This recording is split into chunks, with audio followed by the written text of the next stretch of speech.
మీ ରୋଷେଇ ସଇଲାଣି ନା? ହଁ ହଁ ସରିଲା।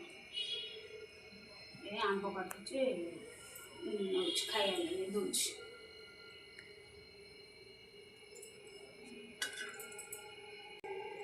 ଚାଲ ଦଉଛି।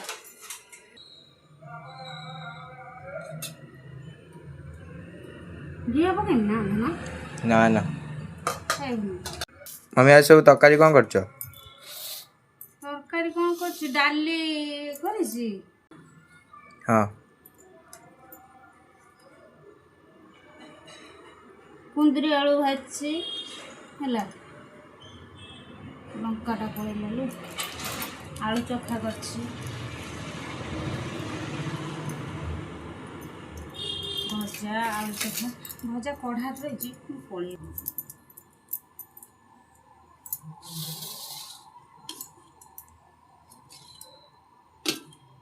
ତ ଡାଡି କହିଲେ ଆଶ୍ରମରେ ଯେମିତି ଛୁଙ୍କ ଦିଆ ଡାଲି ହେଉଛି ସେଇଭଳିଆ ଡାଲି କରିବ।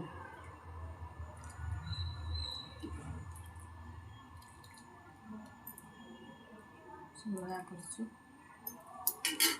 ଆମ୍ବ କଲରା ଟିକେ କଲରା ଦୁଇଟା ଥିଲା ତାକୁ ବି ପକୋଡ଼ା ରକମ କରିଦେଇଛି। ଆମ୍ବ ଏଇଟା ହେଇ ଅଛି ଖାଇବୁ ହେଲା। ଡାଲି କରିନି କୁନ୍ଦୁରି ଆଳୁ ଭାଜିଛି ଆଳୁ ଚୋଖା କରିଛି କଲରା ଟିକେ ଆମ୍ବ ଏଗୁলোକି ଖାଇଦେବୁ ତ? ହଁ ଆଉ ଦେ ଖା।